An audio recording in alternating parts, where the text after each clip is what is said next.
procesos separados pero paralelamente, empleadores y trabajadores designaron a sus representantes ante el Consejo Directivo del IES, en atención al decreto presidencial que dispuso a las cámaras de la producción y a varios sindicatos de trabajadores designar a sus representantes.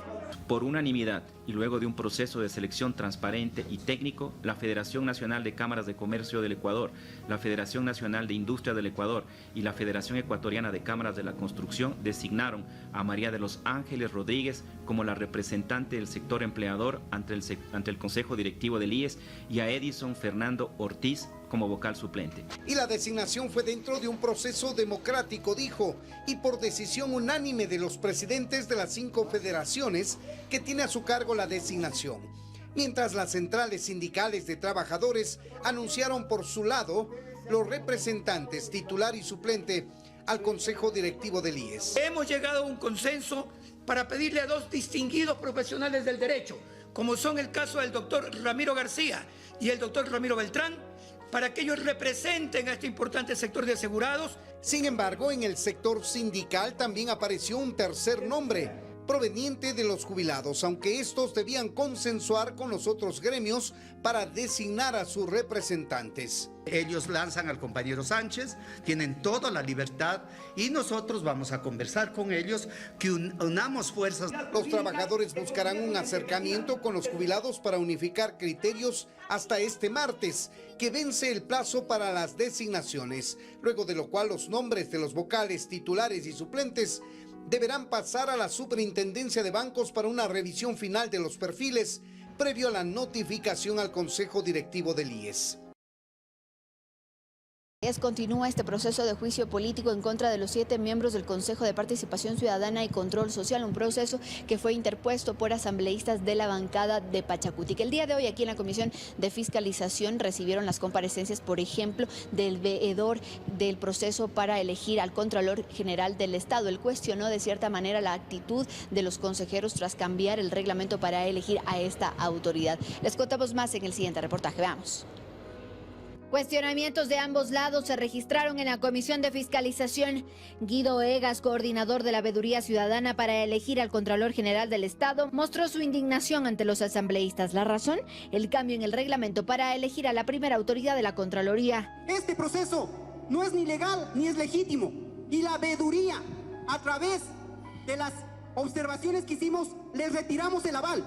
Están haciendo que este reglamento para la Contraloría favorezcan a los grupos de poder financieros, económicos y políticos. Ustedes deben responder al país. Los 2 consejeros de participación que asistieron a este segundo día de comparecencias aprovecharon para defenderse de las acusaciones que son parte del juicio político que se sigue en su contra por supuesto incumplimiento de funciones. Se quiere demostrar aquí que nosotros hemos actuado mal y que este reglamento va a ser sesgado para que nosotros dirijamos a una autoridad específica. Ustedes cambiaron el reglamento y no respetaron las normas vigentes. Ustedes son los que deberían irse a su casa. Tras avances de juicio político, los consejeros han levantado una consulta al procurador, pues son actuales candidatos al Consejo de Participación y buscan blindarse de este proceso político. La normativa es clara, en derecho público se hace lo que está escrito y dice no podrán ser enjuiciados. No habla si es civil, penal, administrativo, político, no habla de ninguna índole. Entonces será el procurador el que establezca eso. Mientras esperan la respuesta del procurador, la Comisión de Fiscalización recibirá a los interpelantes de Pachacutic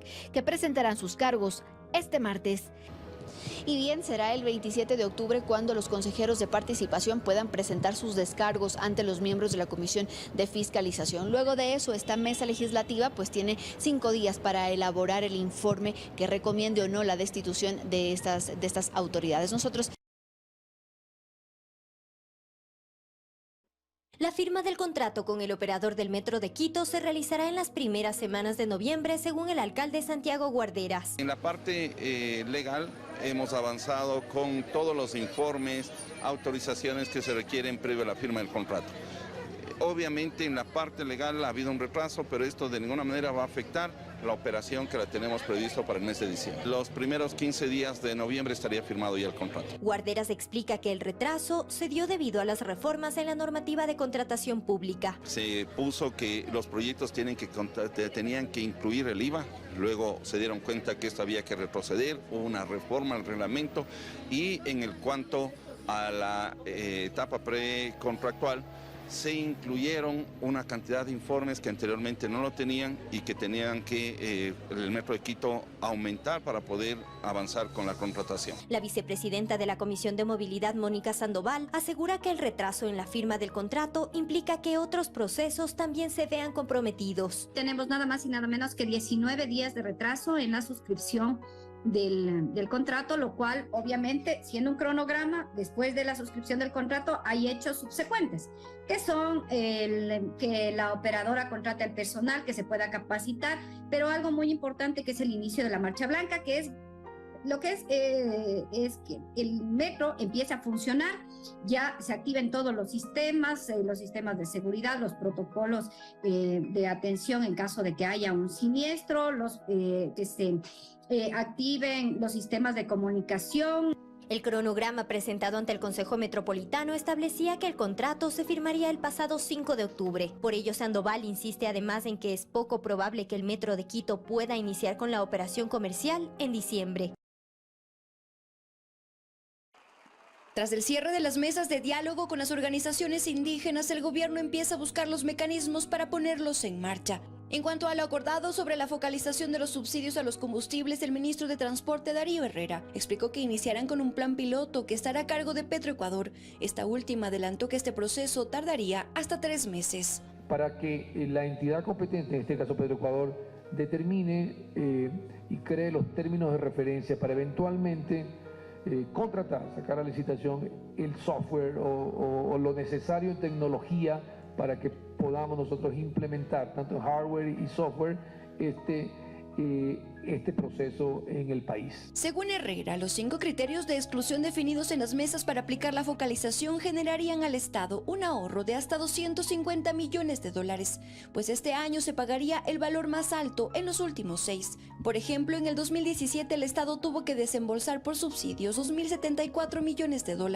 En el 2018 este valor se incrementó a $3.329. En el 2020 hubo una reducción considerable debido a la pandemia. Desembolsaron $1.091 millones y en el 2022 estos costos podrían duplicarse, según el Estado, hasta $4.000 millones. El objetivo acá más importante, por eso es que aquí decía el ministro que este criterio de ingresos no era de pronto el más determinante, porque lo importante acá es excluir al vehículo. Según datos entregados por Petroecuador a la agencia internacional Argon Media, el plan piloto se aplicará en sus 45 gasolineras. Es un proyecto que ya lo habrían elaborado en el 2019 y que incluye alternativas como el uso de tarjetas y aplicativos en teléfonos celulares. Actualmente el parque automotor en Ecuador supera los 3.7 millones de vehículos. De este número, solo el 25% estaría fuera de los subsidios según los criterios de exclusión definidos entre el gobierno y las organizaciones indígenas.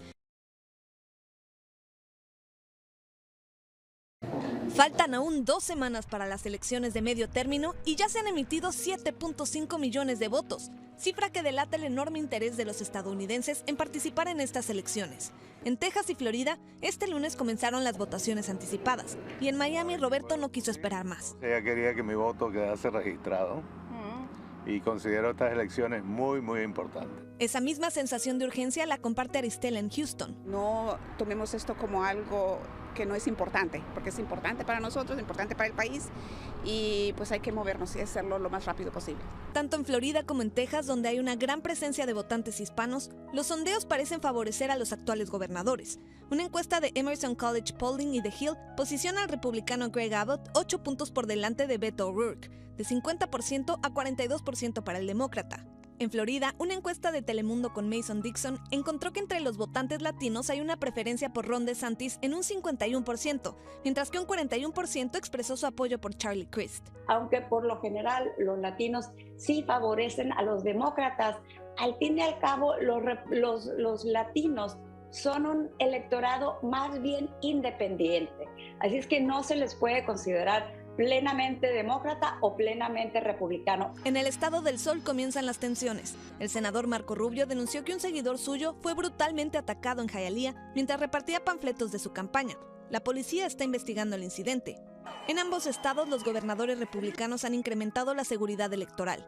En Texas enviarán un contingente de inspectores para observar el conteo de votos. En Florida estará activa una unidad policial dedicada a investigar delitos electorales.